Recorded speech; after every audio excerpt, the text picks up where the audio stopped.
참 인생 오래 살고 볼 일이라고 하더니 저에게도 이런 일이 생길 줄은 꿈에도 몰랐습니다.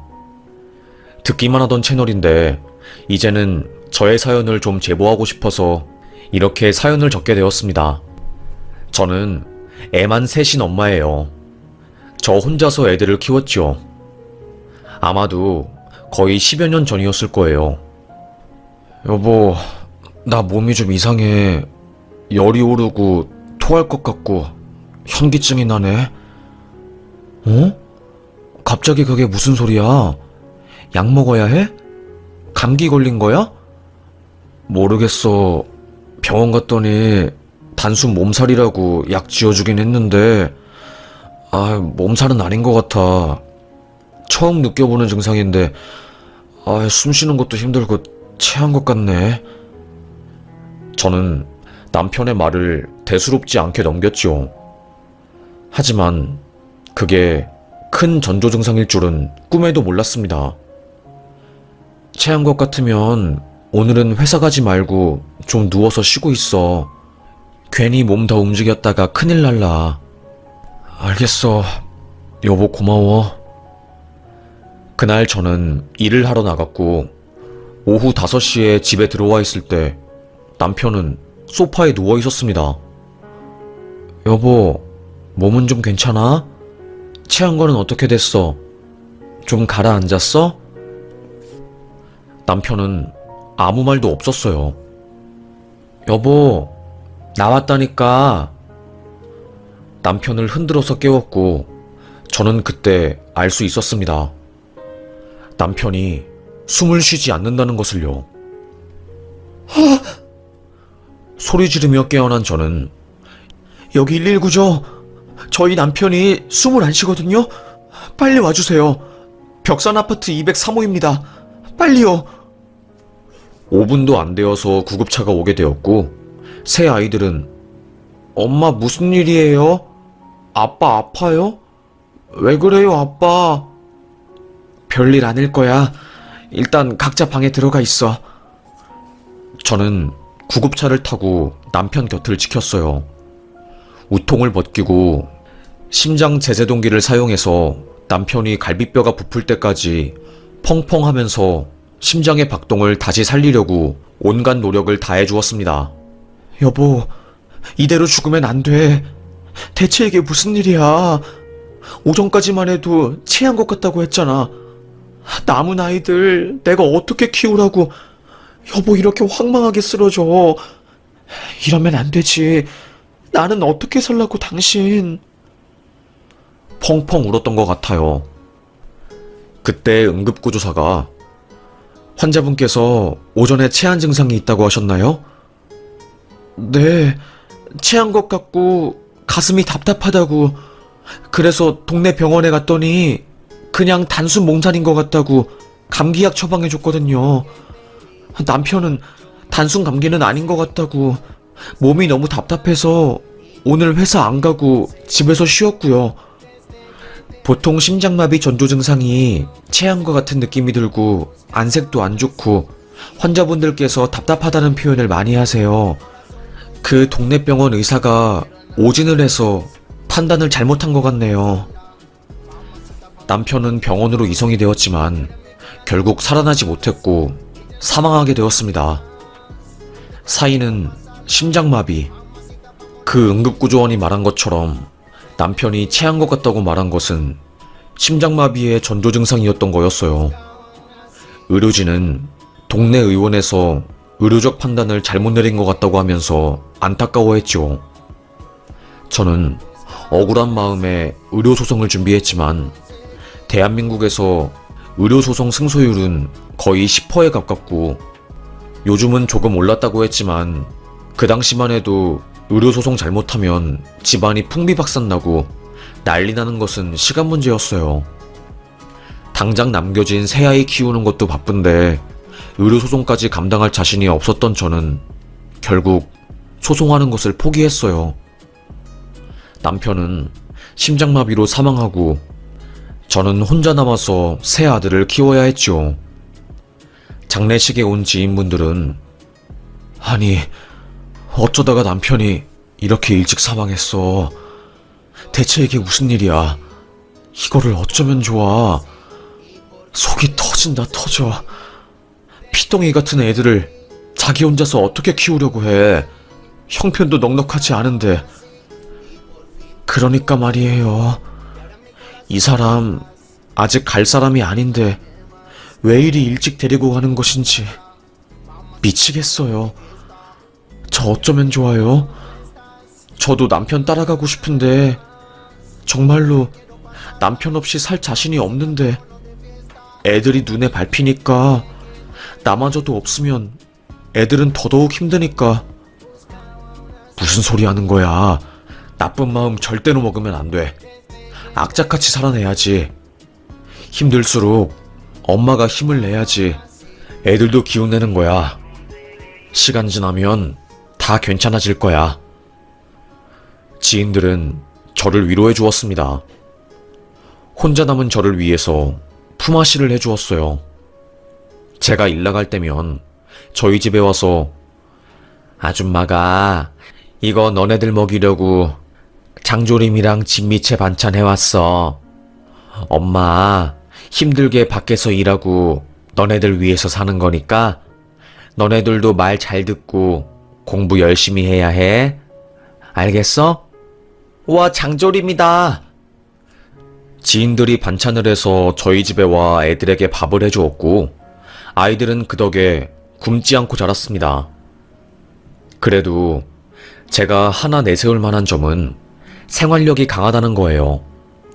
그게 저의 자부심이고 사막에 떨어져도 살아날 자신이 있다는 게 저의 강점이었지요. 남편이 떠나자 저의 강점이 발휘되었습니다. 저는 반찬 가게에서 알바를 하다가 제 손맛이 좋다는 것을 알고 사장님께서 현숙 씨는 카운터 보지 말고 주방으로 들어와서 일했으면 좋겠어. 저번에 현숙 씨 음식 먹어보니까 솜씨가 대단하더라고. 그때 그 야채 무침한 거 손님들한테 서비스 줬더니 밑간이 너무 잘 돼 있다고 다들 난리더라. 아이고, 그냥 집에서 애들한테 해준 거 한 건데 반응이 좋았다니 저도 기분이 좋네요. 그래, 현숙 씨. 주방에서 일해. 월급 더 줄게. 카운터보다 주방에서 일하는 게 훨씬 힘들고 고된 일이었지만 돈을 더 준다는 말에 저는 냉큼 주방으로 갔지요. 거기서 2년 정도 일하니까 웬만한 반찬은 다 할 수 있게 되었고 기존에 팔던 반찬도 맛을 더 좋게 해서 팔 수 있었습니다. 특히나 5시간 동안 끓인 꽃게 된장찌개는 제가 일하는 가게의 대표 음식이 되어서 그거 사 먹으려고 손님들이 줄을 1시간 동안이나 설 정도였어요. 이 집은 꽃게 된장찌개가 그렇게 맛있다니까? 다른 집은 그냥 된장찌개에 꽃게 향만 첨가한 느낌인데 이 집은 달라도 너무 달라. 구수해. 비법이 뭔지 궁금해 죽겠다니까? 내가 저번에 슬쩍 물어보니까 애호박을 믹서기에 갈아서 넣더라고. 그래서 걸쭉하고 깊은 맛이 나는 것 같아. 그리고 꽃게를 넣어서 뭐 사골 끓이듯이 5시간 넘게 끓인대. 껍질에서 맛이 나오게. 손님들은 저의 비법을 알아내려고 서로 이야기하고 저한테 물어보고 따로 장사하라고 난리도 아니었어요. 한두 명이 그러는 게 아니라 진짜 대부분의 손님들이 저에게 그리 말하니 저도 자신감이 생겼던 거였죠.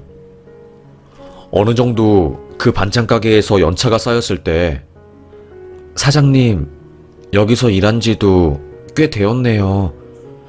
제가 고민을 많이 했는데 아이도 셋이고 들어가는 돈이 너무 많아서 애들 대학 보내는 것까지 생각하면 막막해요. 월급쟁이로 살면 앞으로 살림살이 나아지는데 한계도 있고. 그래서 그런데. 왜? 현숙 씨 창업하려고? 반찬 가게? 아, 어떻게 하셨어요? 네, 저도 작게 반찬 가게 열어보려고요. 나도 눈치는 채고 있었지. 현숙 씨가 우리 반찬 가게 먹여 살리는데 언젠가는 창업할 것 같았어. 그동안 고마웠어. 현숙 씨 덕분에 내가 돈 많이 벌었잖아. 앞으로 현숙 씨 나가면 손님들도 떨어질 텐데 어떻게 하나. 그래도 뭐 현숙 씨 잡는 건 내 욕심이니까 욕심 부리면 안 되지. 반찬 가게 사장님은 제가 창업한다는 소식에 조금 당황하셨지만 그래도 응원한다고 하면서 식기구랑 이런저런 사업 팁을 알려주셨어요. 그렇게 저는 아파트 단지 안에 있는 상가에 작은 반찬 가게를 열어서 창업하게 되었습니다. 처음에는 한 달 동안 손님이 한 명도 없었어요. 소위 말해서 똥파리만 날렸다는 말이 딱 맞았을 것 같아요. 정말로 똥파리만 그득하게 날렸습니다. 괜히 창업한다고 그랬다. 이러다가 우리 애들 학원도 못 보내고 싹 다 굶게 생기겠어. 그런데 한 달이 지나자 저의 된장찌개랑 토마토 미트볼 등등 주력 메뉴들이 입소문이 나면서 점점 소문이 많아진 겁니다.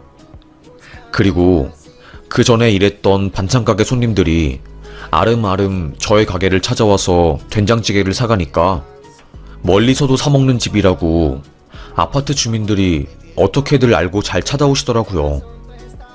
3달이 지났을 때 장사는 소위 대박이 나게 되었고 쉴 새 없이 일했습니다.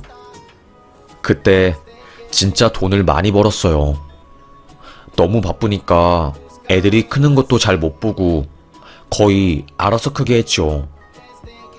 엄마가 미안하다 애들아. 너무 바빠서 엄마 몸이 2개가 아니라서 너네들을 잘 못 챙겨주네.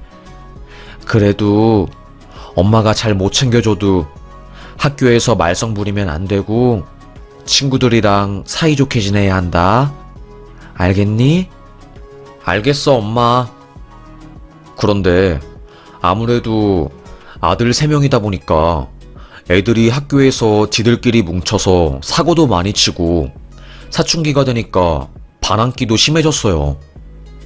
학교에 가서 무릎 꿇고 담임 선생님한테 빈 적도 있었죠. 선생님, 애들 강제 전학만은 막아주세요. 제가 너무 바빠서 혼자서 애들 키우다 보니까 애들 교육을 잘 못 시켰습니다. 죄송합니다. 장사도 바쁜데 애들이 속까지 썩이니 죽을 노릇이었습니다. 지인들은 남자애들 키우기가 원래 힘들잖아. 사고도 많이 치고. 에휴, 그냥 그러려니 하고 넘겨.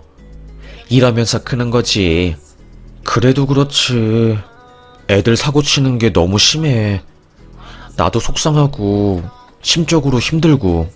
현숙 씨가 남편이 살아있으면 남편이 크게 혼내고 체벌도 할 텐데 그게 안 되니까 더 힘들 것 같아. 어쩔 수 있나? 지인들의 말을 듣고 더 속상했습니다. 그래, 남편이 살아있으면 지금 애들이 이렇게 삐뚤어지지는 않았을 거야. 역시 내가 아빠의 역할까지 다 하는 것은 무리였어. 난 아직도 부족한 엄마인 거야.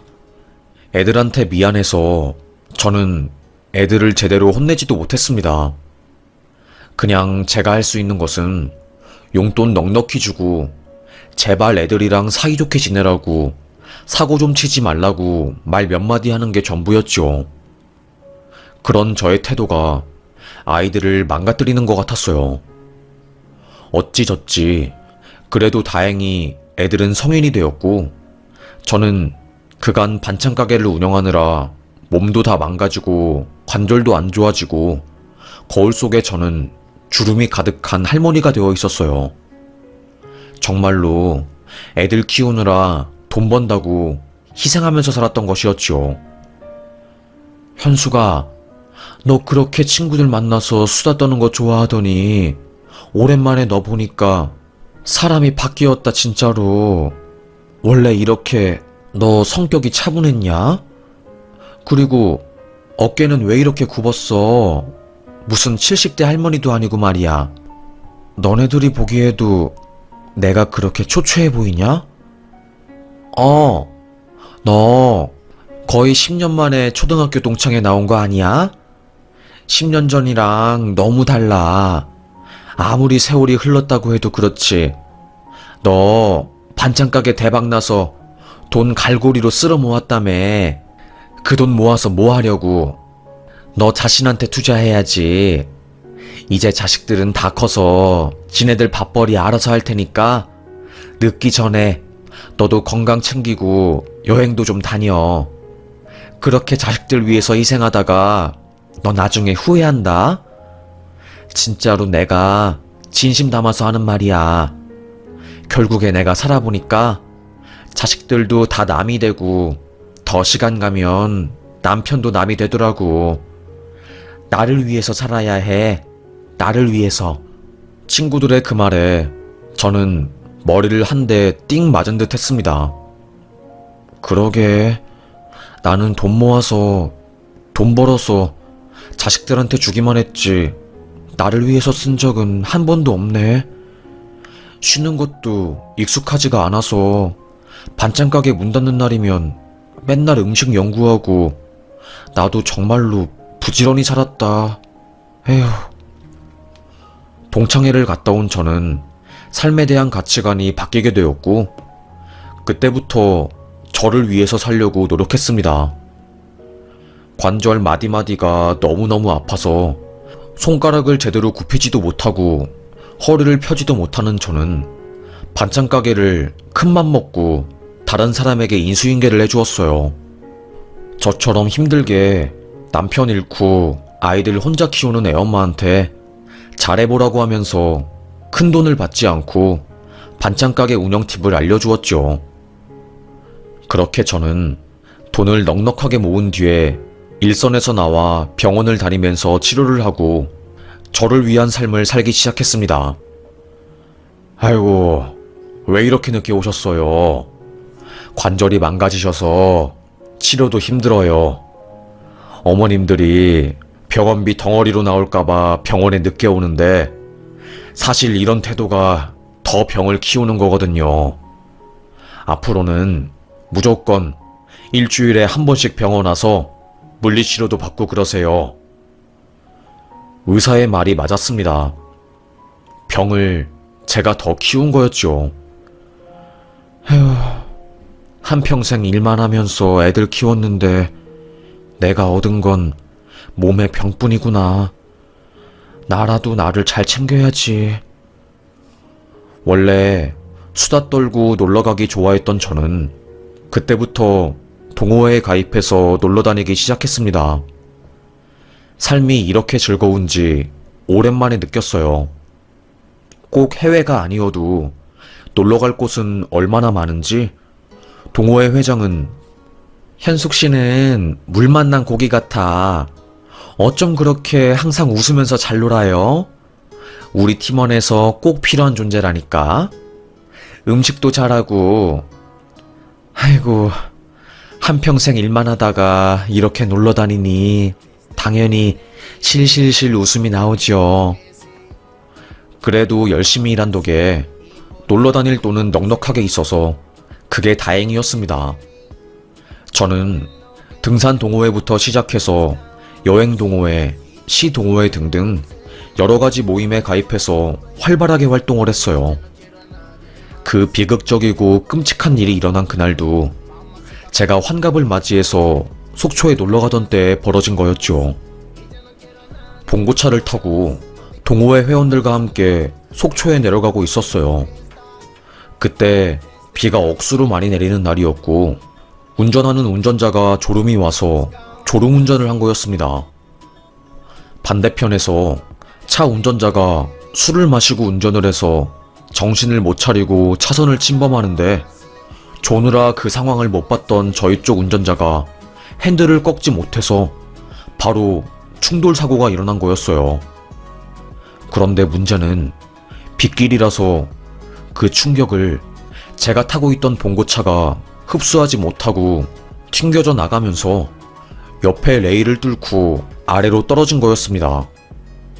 앞자리에 탔던 저는 앞 유리가 깨지면서 몸을 크게 다치게 되었고 정신을 잃었어요. 차가 떨어지면서 머리도 맞고 앞에 있던 제가 가장 충격을 심하게 받은 거였죠. 정신을 차렸을 때 저는 병원이었습니다. 그런데 이상한 것은 사람들 말소리는 다 들리는데 왜 내 몸이 안 움직이는 거지? 눈도 안 떠지고 왜 이러는 거지?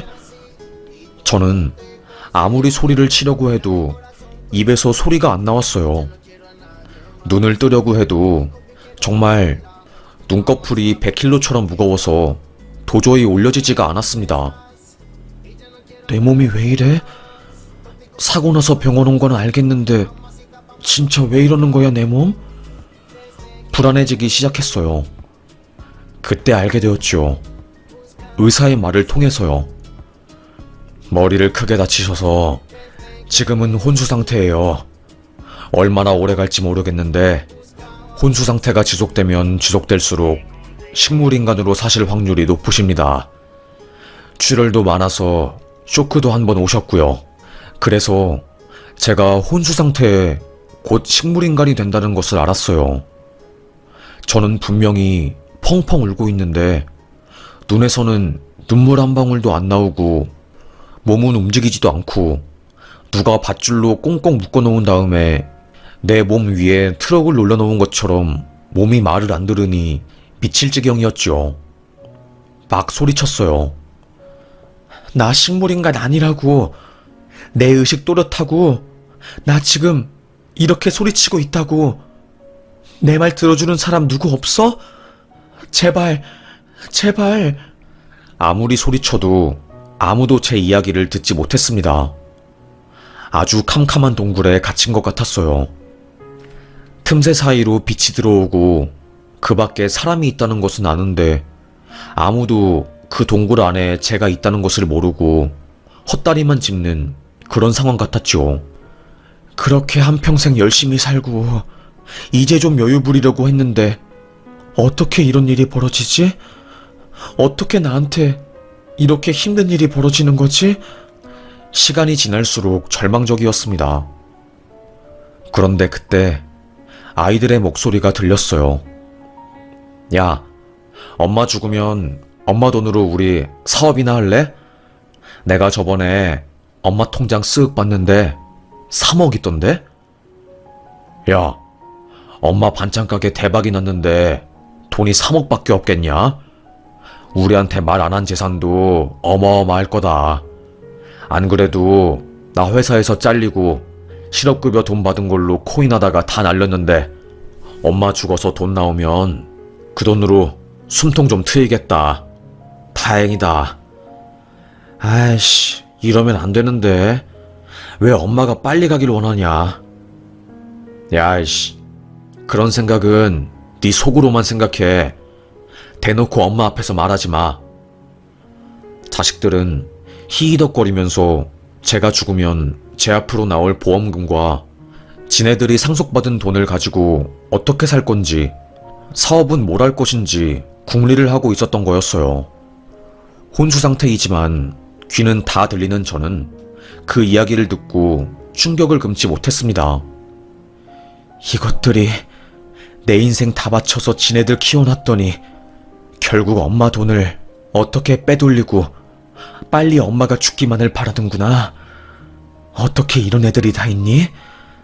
내가 미쳤지. 이런 애들을 키운다고 내 젊은 날들, 아까운 날들 다 보내버리고 건강만 망가졌으니 아이고, 아이고. 저는 가슴을 팍팍 쳤습니다. 한스러웠던 것 같아요. 너무나도 억울하기도 했고요. 그래도 믿었던 자식들인데 내가 아프니까 간병은커녕 빨리 죽기를 바란다며 기도하는 그 모습에 열불이 터질 것 같았습니다. 내가 억울해서라도 이렇게는 못 죽지. 이렇게 죽으면 하늘나라 가지도 못하고 한이 맺혀서 이승을 떠도는 귀신이 될 것 같아. 나는 귀신이 되기 싫어. 악착같이 깨어나서 이것들을 제대로 혼내주든가 해야지. 그때부터 저는 제 나름대로 몸에 있는 신경을 살리려고 노력을 했어요. 발가락을 움직이려고 엄청 힘을 주기도 하고 집중하기도 하고 발악했죠. 그런데 그런 저의 노력이 통한 거였습니다. 선생님, 환자분 발가락에 신경이 돌아온 것 같아요. 지금 이렇게 움직여요. 어디 보자. 아, 맞네. 긍정적인 신호네요. 김 간호사가 이 환자분 밀착 간호하시고 또 변화 있으면 기록하고 보고하세요. 의료진들이 저의 신호를 알아챈 거였습니다. 그래, 나 살아있다고. 그 이후로 저는 몸의 신경들이 하나둘씩 돌아오기 시작했고 결국 눈까지 뜨게 되었어요. 저를 밀착 간호하던 간호사는 어머, 환자분 괜찮으세요? 잠시만요. 의사 선생님 불러오겠습니다. 식물인간 판정을 받을 뻔한 제가 깨어나니까 병원에 있는 의료진들이 전부 달려와서 저를 보러 오고 난리도 아니었어요. 기적이라고, 진짜 기적이라고 했죠. 의사 선생님, 저요, 누워있는 동안 병실에서 들리는 이야기 다 들었어요. 사람들이 저한테 식물인간이 될 것 같다고. 그 말 듣고 제가 깨어나려고 엄청 노력했어요. 맞아요. 혼수 상태가 되어도 청각기관은 살아있는 경우가 많기 때문에 혼수 상태에서 깨어나신 분들 중에 귀로 이야기 다 들었다고 증언하시는 분들이 종종 있으세요. 환자분도 이 케이스이신 것 같아요. 엄마가 깨어났다는 소식을 듣고 자식들이 달려왔고 자식들은 깨어난 제 앞에서 언제 그랬냐는 듯이 엄마, 우리가 얼마나 걱정했는지 알아? 설마 엄마가 이대로 죽게 될까봐 얼마나 마음 졸인지 아냐고. 진짜 엄마 죽을까봐 맨날 울었다고. 그래, 맞아. 우리 아빠까지 잃었는데 엄마까지 죽을까봐 맨날 같이 모여서 기도했어. 제발 우리 엄마 살게 해달라고. 자식들의 가식이 그득하게 담긴 그 말을 들으니 역겨웠습니다. 저는 이미 자식들에게 오만정이 다 떨어진 상황이었어요. 오랜 시간 누워있어서 몸의 근육들이 많이 빠진 상황이었고 혀도 굳어서 말하는 게 힘들었던 저는 일단 재활하는 데 온 힘을 다 쏟았지요. 거의 6개월 정도 재활을 하니까 몸이 다시 돌아왔고 기적적으로 저는 살아남게 되었습니다. 동호회 회원들이 다 와서 현숙 씨 때문에 우리가 얼마나 걱정했는데, 우리 전부 다 목숨을 구했는데 현숙 씨가 상태가 제일 안 좋아서 죄책감 들고 장난 아니었어. 심적으로 엄청 힘들었어. 저는 동료들에게 나 이제 건강하니까 우리 다시 놀러 다니자고 웃었습니다. 저의 이야기에 빵 터진 동호회 사람들은 역시 현숙 씨야. 노는 걸 제일 좋아해. 안심했습니다. 저는 재활을 끝내고 퇴원하게 되었어요.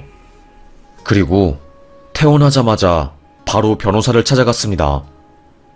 제가 재산 관련해서 정리를 하고 싶은 게 있어서요. 제가 죽으면 자식들에게 돈이 안 가고 기부를 하는 걸로 하고 싶습니다. 변호사는 놀란 표정으로 저를 바라보았습니다. 하나도 안 남기고 기부하는 방식으로 갈 건가요? 네, 그럴 겁니다.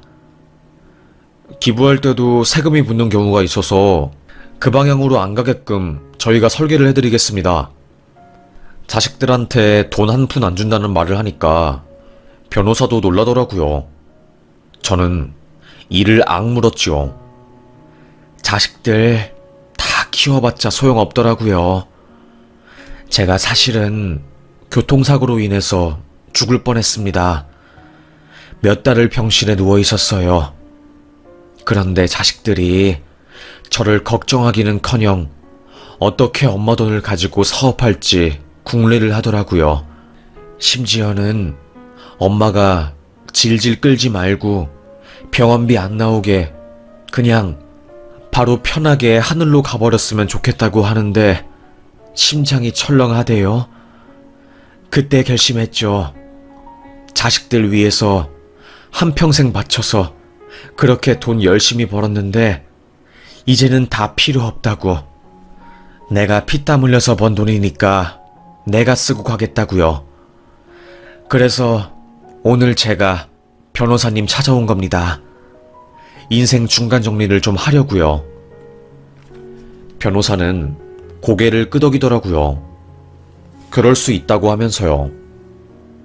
그렇게 저는 재산 상속 관련한 유언과 법적인 문제들을 싹 정리하게 되었습니다. 그 후에 집에 갔어요. 저는 자식들에게 전화를 했지요. 당장 엄마 집에 와라. 엄마가 할 말이 있다. 갑작스럽게 제가 정색을 하고 집에 오라고 하니까 자식들은 꽤나 놀란 눈치였습니다. 갑자기요, 엄마? 그래, 애들 다 데리고 와봐. 할 말 있으니까. 아들 3명이 저희 집에 오게 되었습니다. 이거 읽어봐라. 이게 뭐야? 상속 관련 변호사 계약서? 엄마가 죽으면 재산을 기부한다고? 이게 뭔 소리야? 장난하는 거 아니지? 오늘 만우절 아닌데? 왜 그래, 엄마? 아직도 너네는 정신을 못 차렸니? 엄마가 이 정도 했으면 해줄 만큼 다 해줬다고 생각한다. 엄마 혼수 상태에 있을 때 엄마 병실 와서 보험금 나올 거로 사업 계획하고 빨리 내가 죽었으면 좋겠다고 말한 거 나 다 들었다. 몸은 안 움직여도 귀는 살아있더라고. 니네 아빠가 일찍 죽어서 내가 미안한 마음에 너네들 혼내지 못하고 오냐오냐 하면서 키웠는데 그게 이렇게 화를 불러일으킨 것 같다. 나도 후회가 되네. 너네를 이렇게 키운 게. 이제는 엄마도 엄마 인생을 살려고. 니네도 성인이니까 돈 알아서 벌고 엄마한테 기대지 말아라. 그리고 생각이 있다면 반성하면서 살아. 제가 이 한마디를 하니까 자식들은 전부 다 패닉이 되었어요. 첫째는 엄마 우리가 죄송해요. 순간 판단을 잘못했던 것 같아요. 준식이도 그렇고 저도 그렇고 회사 사정이 힘들어서 먹고 사는 게 팍팍해지니까 실수를 한 것 같아요. 정말로 죄송합니다. 진심은 그게 아니었어요. 첫째를 따라 준석이도 제 앞에서 무릎을 꿇으면서 말하더라고요. 엄마가 일찍 죽었으면 좋겠다고 한 거 그거 정말로 진심 아니었어요. 제발 엄마 미안해요. 자식들이 싹싹 빌어도 소용없었습니다. 이미 자식들에 대한 저의 마음은 떠난 지 오래였고 저는 결정을 번복할 생각이 한치도 없었어요. 저의 결정을 들은 자식들은 울면서 후회를 하고 싹싹 빌었습니다. 저도 마음이 아프긴 했지만 정말로 이제는 여기서 물러나면 끝이라는 생각에 저의 주장을 끝까지 밀고 나갔어요. 그제서야 애들은 후회하고 자책하고 난리가 나더라고요. 돈이 엮인 문제니까 지네들도 뼈저리게 후회했던 거였죠. 그런데 뒤늦게 후회하면 뭐하나요? 이미 제 마음은 뜬 지 오래인데요. 그렇게 저는 애들에게 재산 한 푼 물려주지 않을 거라고 선언을 제대로 했습니다.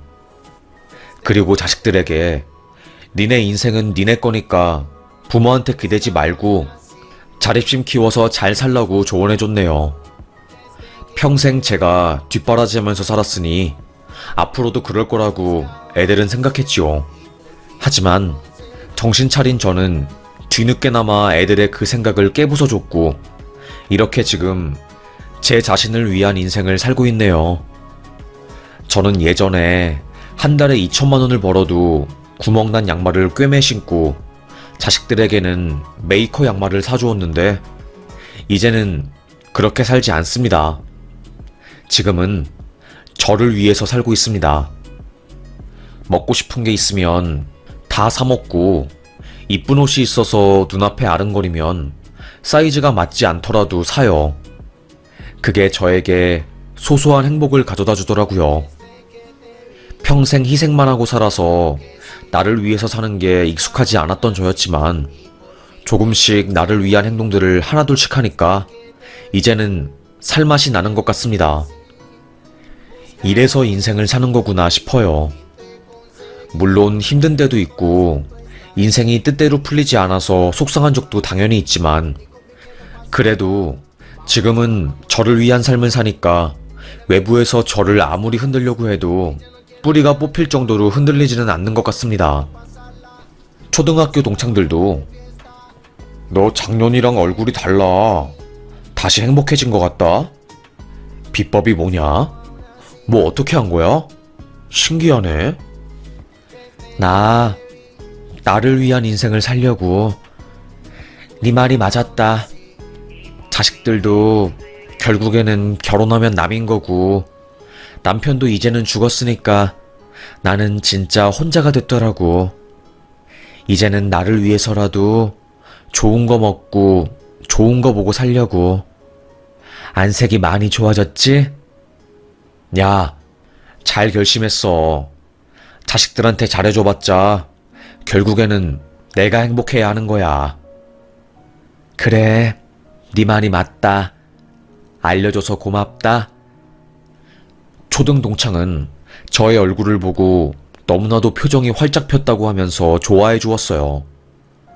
동창들 말이 맞았지요. 자식들은 결혼하면 마누라 편이 되고, 남편은 늙으면 내가 챙겨줘야 하는 존재가 되고, 결국에는 나를 챙겨주는 사람은 아무도 없다고. 그러니까 나는 나를 위해서 삶을 살아야 한다고요. 그렇게 저는 크게 사고가 난 이후로 인생 자체가 변해서 지금 행복하게 잘 살고 있습니다.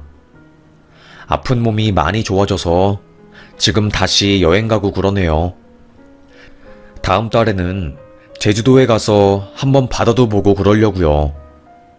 이 나이에 제주도 한번 안 가봤으니 말이죠. 이제 남은 인생이 얼마 없으니까 최대한 즐기려고 합니다. 여러분도 무릎 건강 조심하시고, 돈 번다고 가족들 위해서 내 자신을 너무 많이 희생하지 마세요. 나중에 저처럼 후회한답니다. 내가 감당할 수 있는 선에서 희생을 하자고요. 그럼 지금까지 저의 이야기를 들어주셔서 감사합니다. 힘든 인생이지만 우리 함께 힘내서 하루하루 살아가봐요. 오늘도 파이팅입니다. 건강하세요.